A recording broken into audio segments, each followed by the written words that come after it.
Hi everyone, welcome to My Parenting Way. My name is Katie and today I'm going to talk to you about Aidan, who is now 18 months old. So please excuse the radio silence that's been going on over the last couple of months. Basically, COVID happened and then Christmas happened and then we've had a few exciting new projects start in the Bouet household. So we have been kind of concentrated and distracted with that. I might do a separate video on that, but it's all exciting and new, and it does sort of link with parenting because I have decided to create my own business. So I am hopefully starting to step away from the NHS life to basically own my own business, but it is mainly to work around the family. So there is a sort of parenting link there, but as I said, I will update you all with upcoming videos about that if you are interested. So I thought I'd give you a little update on how he's doing, including how he's sleeping, how he's eating, some developmental milestones that he's hitting, and yeah, he's getting big quickly.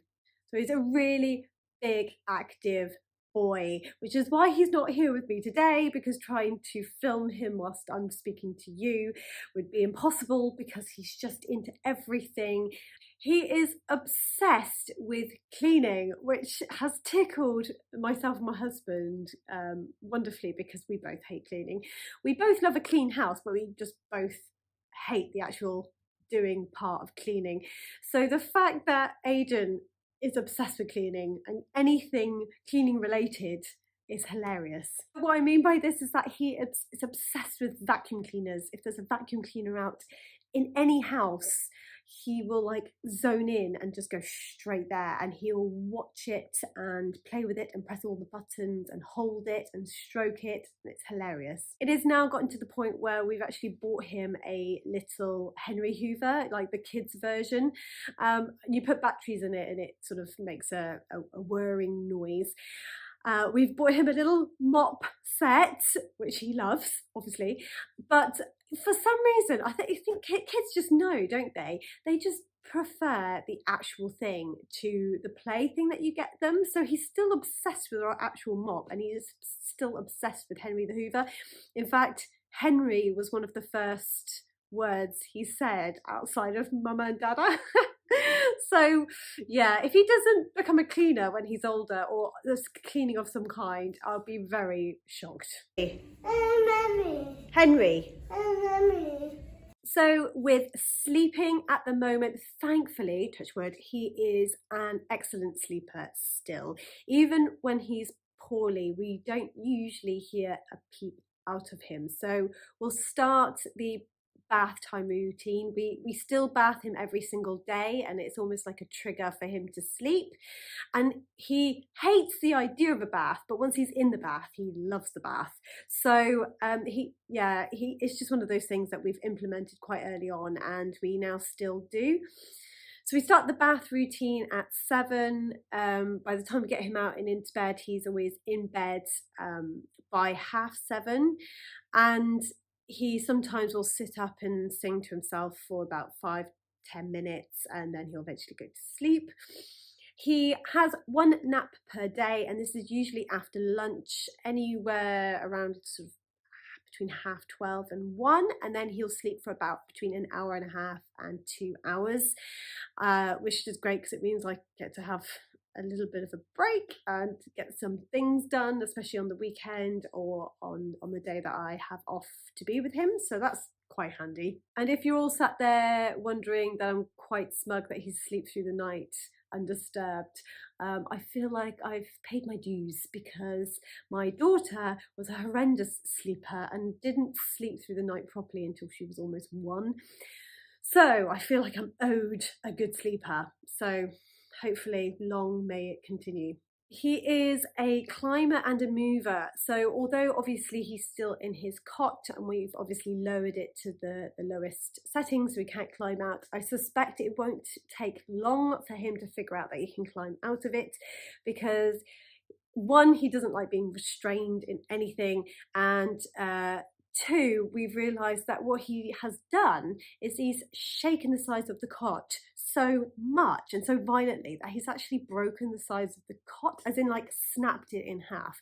So thankfully all we've done, because this cot is against a wall, we've just switched around the cot, so the broken bit we've sort of taped so he doesn't hurt himself, and then what the bit on the outside of the wall is fine. So if he shakes it, the fine side it's not a problem, thank God.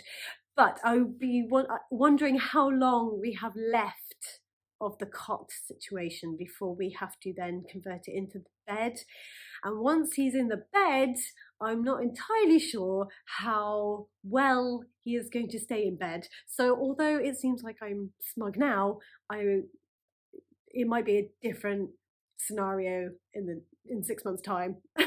Also, to help him stay in the cot at the moment, we still put him in a sleeping bag, which does help keep him relatively contained. Thankfully, in a sleeping bag, he can't hook his leg over yet. So I'm going to keep him in a sleeping bag until I've run out of sizes. I'm going to get the biggest size. In fact, I might just get an adult size and just sew him in it every night, because whatever's going to keep him from climbing out of that cot. As far as food is concerned, he's a little bit more up and down as he's getting older. When he was really young, he would literally eat anything, and I think that's partly because of baby-led weaning. I think it has encouraged him to really experiment with food. Also, he has a bigger sister, an older sister, who he watches, and he'll just eat whatever she eats.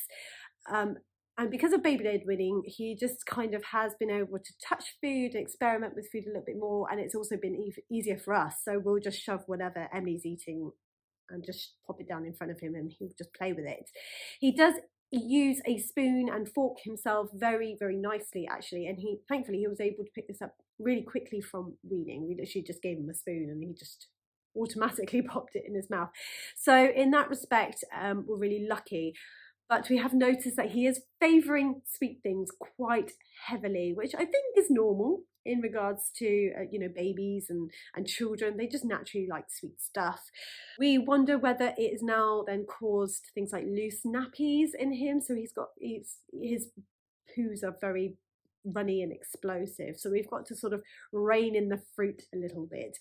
His absolute favourite is any berry, so raspberries, blueberries, anything like that. He absolutely adores. In fact, again, one of the first words he said, other than mama, dada and Henry, was berries.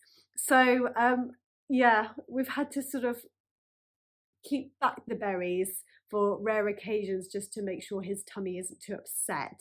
He's also discovered a really fun thing, that if he doesn't like a certain food, it will end up on the floor. And it's not just 1 or 2 pieces. He will gather his dish or his bowl and the whole thing will go over. And I don't think he's doing it for a game, because he's not laughing or anything. I think it's his way of telling us that he just doesn't like it and he's just bored of eating and he just doesn't want to do it anymore. So we're trying to teach him to say finished, and hold up the bowl and say finished, or fini, which is obviously French for finished. So he will hold up the bowl sometimes, getting there, but he'll hold up the bowl and go finished, finished. So I'm encouraging him to do that, because the whole food on the floor thing is getting boring quickly. Speaking of speaking, Aidan's language has really, really improved and gotten much better. In fact, over the last couple of weeks, it's like his brain has exploded and he's just talking so much more and just communicating using words so much more. So other than the usual mama, dada, Henry, berries, which we've already established, he will then now point to animals in a book and be able to say them. So he'll say duck, pig, dog, cat. He calls Emily Mimi, which is so cute. So if she runs away, he'll go Mimi, Mimi, Mimi, which is adorable. Mimi, Mimi, Mimi's not here, my love. But now he uses his language skills. We're finding it easier to know what he actually wants, which is useful because his tantrums have gotten a lot worse.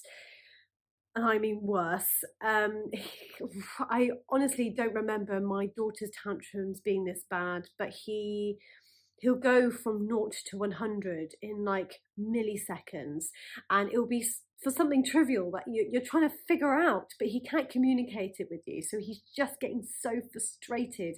And I do wonder whether or not, because he's been quite an active baby, he learned to walk from around sort of 10, 11 months, and because he's been always able to move and almost get what he wants by moving, now that he's gotten to an age where he feels like he needs to communicate linguistically with words, he's getting frustrated because he's not able to do it, and it just results in these almighty tantrums, which, as I said, they get extreme quite quickly. He depends heavily on me picking him up all the time, almost to comfort him, but also I figured that we're lucky enough to have a kitchen that can has a sort of a kitchen island in the middle.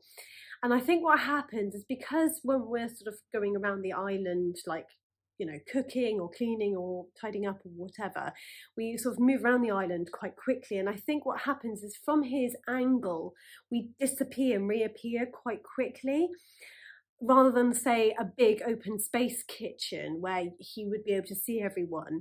I think the island in the middle must be quite disorientating for him. So what I've noticed, that especially when we're in the kitchen, he will like put his hands up and scream his heart out until I pick him up. And the moment I pick him up, it's like he goes silent.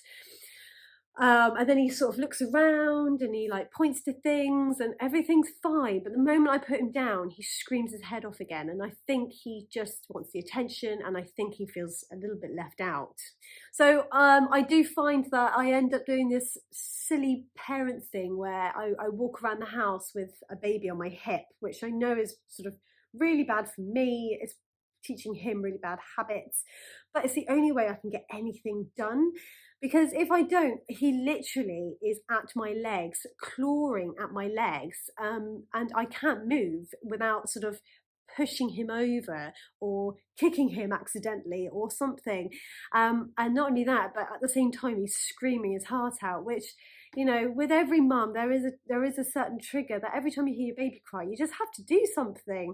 Even though it might be in your best judgment not to, sometimes you just want to comfort them and get them to stop crying. And there's only so much I can do before I feel like I have to step in and just give him a cuddle and make sure he's okay. But I find I'm sort of digging my own grave slightly, because I feel like it's teaching him really bad habits. He is also outgrowing the pram at the moment. So we've got one of these all singing, all dancing prams, which, you change from a bassinet and then you take that off and you put the actual like sit-up pram bit on. And he's outgrowing it now, to the point where I've actually had to remove the sort of canopy bit, because his head was touching it and rubbing up against it, and he was batting away at it all the time. So I've had to remove that. So we're now having to think about other ways of traveling around with him without using a pram. The other thing is that he just hates the pram. He does not want to sit in it for love nor money. So my alternative at the moment is to think about getting a second-hand like push trike that he can sit in, and we just push along behind him. And that way I think it might be a bit more interesting for him, and he'll feel less restrained, but it, might be a good alternative. Who knows? I'll let you know how I get on.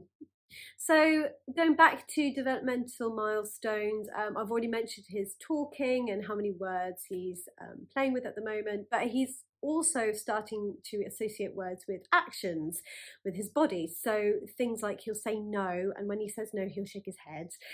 No? No. He is also doing simple signs with singing. So he'll do Twinkle, Twinkle, Little Star and do this with his hands. And then he'll do this for the wheels on the bus. The wheels on the bus. So that's quite cute. He'll pick up a little toy telephone and go, hello, hello, hello, which is adorable. He also holds my mobile and goes, cheese, cheese, which is so cute. Cheese!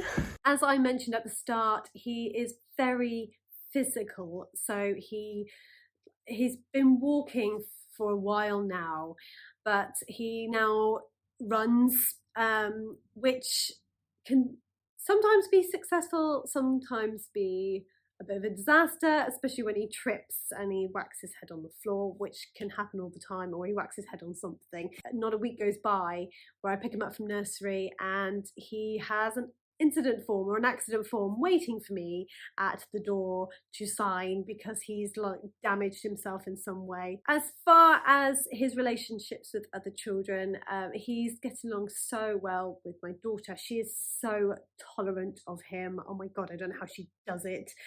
Although we're now getting to an age where he is very curious about what she plays with. So we're now having to try and send him off in one direction and send her off in another when it starts to get a little bit heated. Normally we encourage them to play together and obviously teach them the right way of playing and kind hands and all the rest of it, but sometimes it gets to a point, especially with my daughter's toys, so she's getting into dolls and Barbies, and she likes tiny little things like arty things with glitter and stuff like that, and you know, she's very creative and she's got a great mind for this kind of thing, but unfortunately with a lot of the stuff that she likes to play with, Aidan cannot, because it's just not safe, or he will just destroy it. So we've got to try and sometimes keep them apart, and I'm finding that part really really difficult as well. But as far as other children is concerned, he is actually really good and really kind. He doesn't he's not a bullyish child. He would never go up to a child or push or, you know, snatch something from them, not yet anyway. But I thank nursery for that in a way, because he is surrounded by the children his age all the time, and I think he's had to learn to wait his turn, which has been really handy actually. And also I've noticed that if I can start explaining that to him, and I speak really slowly, like, you've got to wait, look, let's play with this instead, and that's really calmed him down and really helped him understand that just because he's not having it now, it doesn't mean that he can't later, and that he'll just play with something. He'll go off and play with something, and then he'll come back and then see if it's available, and if it is, then he'll play with it. If not, he'll go and play with something else and then come back again. So there you go, my video on Aidan, who's now 18 months old. I hope you found this useful. Please go back into my previous videos about his different ages and different milestones, different sleep patterns, etc. If you want any more information, please hit the subscribe button for all our updates. There will be more videos coming, I promise, and I do apologise again for the little wait with this one. And we'll see you next time.